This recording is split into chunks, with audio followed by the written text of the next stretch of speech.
Good morning. It is August 31st and I look a little different today. I have my glasses on. I'm catching a plane this afternoon to help my daughter settle into university. So kind of an exciting day for our family.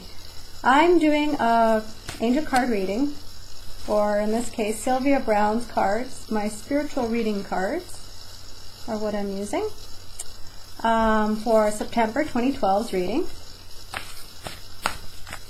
I haven't had much opportunity to use these cards other than the last couple days. Love the sayings on them. And the pictures are very exciting because they're almost kind of crackly. They look kind of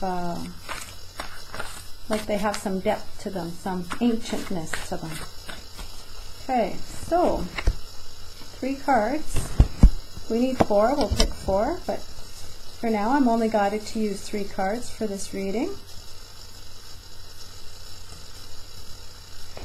So the big thing for me has been this week, of course, detaching from my daughter and allowing her to live her new life at university.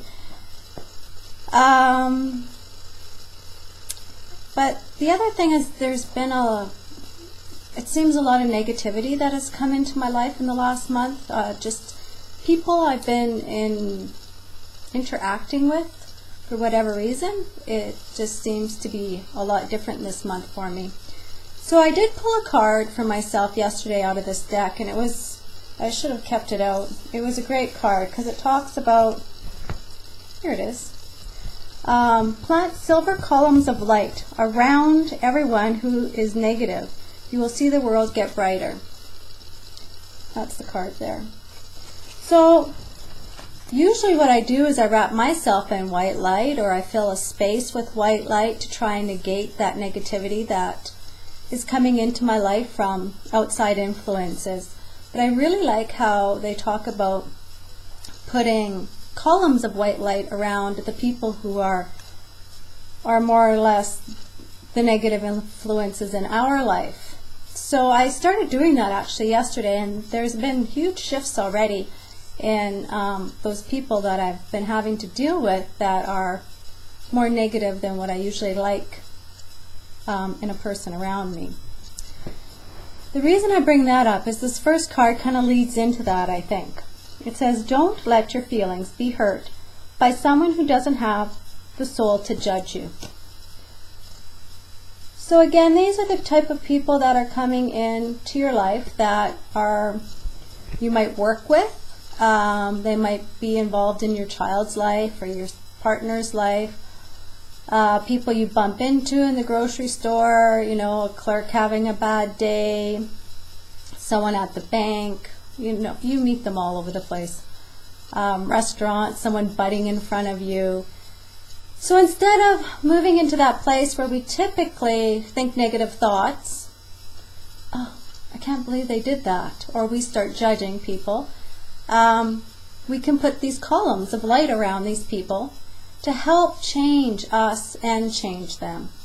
And it'll help us release the feelings of hurt that are being caused by someone around us, and stop not only from them judging us, but from us judging them. Because you have to remember, everything that happens is typically a mirroring. And I think we talked about this before.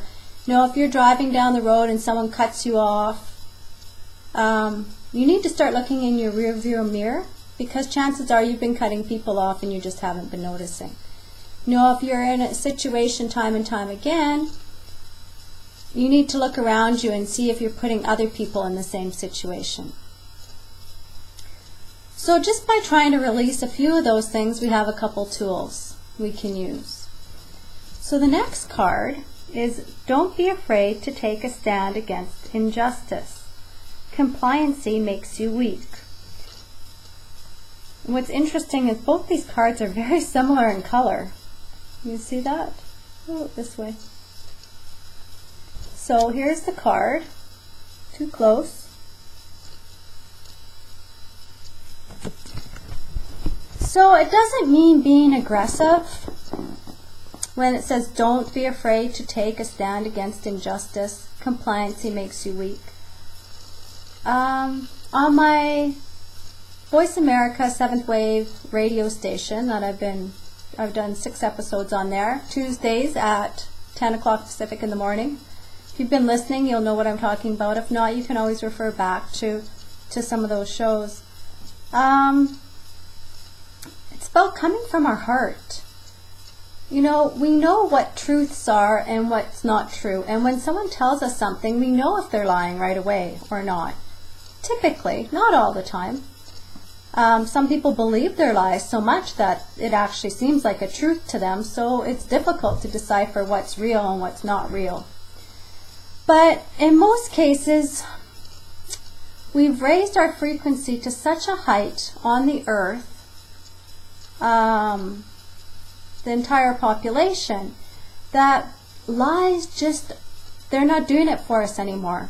We can't lie, and we can't accept lies like we used to even 10, 15 years ago, even 5 years ago. There's a shift there. Something feels wrong or different. And so I think what they're talking about is stand against injustices has more to do with when something doesn't sit right in your body, it doesn't feel right in your body, and it keeps coming up over and over in your mind. You need to deal with that. You need to solve it in some way instead of letting it eat away at your body.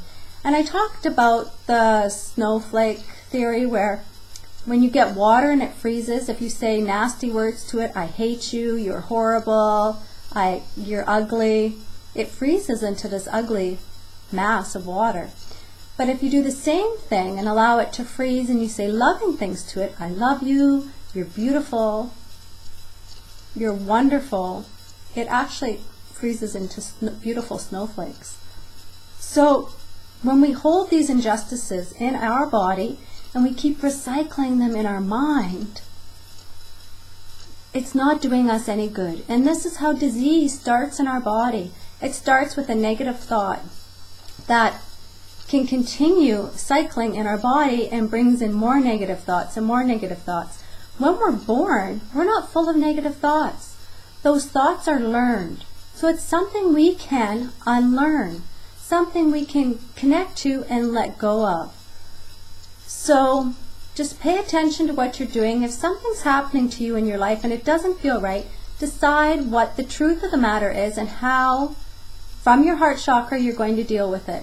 Not everything needs to be a battle. Some things are very simple to let go, and other things you do have to stand up and say what you feel and deal with that situation entirely differently. So the third card, the other side, is your real home. And it's possible that you will feel a form of homesickness while in this life. Now this card seems to be coming in entirely different from the first two cards. Doesn't really connect if I go into that place where I think it's talking about. I'm going to sit for a minute and just look at this. There are a lot of us that are here on earth right now and we don't feel like this is where we belong. And part of the reason for that is Earth needs help right now, and so do all the people who are populating it. And we're here to help people move to that higher consciousness, and the earth to move to that higher consciousness. And I guess part of moving to that higher space and energy is getting rid of the things we've discussed today. Putting columns of white light around negative people. Covering ourselves in white light if we feel negativity or if we are feeling negative. Helping release those thought processes from our mind so we can raise our frequency level. In the last 5 years, I have a chart I use in my Learn the Basics workshop, which is coming up September 15th and 16th. And on that chart, we can check where our frequency level is. And if I check to see where the frequency was of the population of Earth 5 years ago compared to now, it's made a significant jump. So as our consciousness rises on the Earth, everyone next to us, their consciousness is going to rise. And as time speeds up, which is what's happening now. You might feel like you don't have a whole lot of time to get a lot of stuff done. It's because we're raising our consciousness level and everything's moving faster. So it's like radio waves going out. So if you've raised your consciousness, your radio, and we'll say radio waves because I don't know what else to call it, are waves, consciousness waves, float outward, and they will affect the people in our life. As other people's consciousness rises higher than ours, they also are going out and affecting our life. So you might find you're doing different workshops and being with people of more like-minded or even more spiritually evolved than you, so you can continue moving up. As you move up, you might feel that you no longer really fit in with Earth anymore. You'll notice a separation in society, where there's this group of people who are very, very highly evolved on a conscious level, spiritual level, and then you have these other people who are just still stuck in the mud. They're still living earthly experiences. They aren't experiencing any type of miracles, not even little ones like getting that parking spot all the time or knowing who's calling on the phone. So there seems to be a larger separation now in a different way. There was always a separation in population, but usually it was the rich and the poor, the elite and poverty-stricken. Now the consciousness, and even though some of that still definitely exists, the split in society is more to do with the consciousness rising for the spiritually evolved, and then the people who aren't moving along at all. So if I was to look at this card again and say the other side of your real home, and it's possible that you will feel a form of homesickness while in this life, might have more to do with you shifting away from some of the people maybe you've been hanging out with that are more living in an earth-based life than a spiritually based life. And that's okay, because they will be moving along, because the consciousness is raising in the earth and these waves are going out. That group will eventually come along for the ride. It's just going to take them a little longer to get there. Not all of us can move at the same pace, and there's a reason for that, because we all need to be learning at a different rate, and we all need to be understanding at a different rate, and we need to release judgment around that, because not everybody is going to be doing the same thing at the same time. So I hope this reading has helped you for the month of September 2012. Again, you can listen to me on Voice America every Tuesday morning at 10 o'clock Pacific time. It's their 7th wave station. And I have a Learn the Basics workshop coming up September 15th and 16th. And if you have something going on in your life and you need a question answered, you can contact me and I can do an angel card reading for you. You can find that service on my website at www.healingpossibilities.com. Hope you have a great month.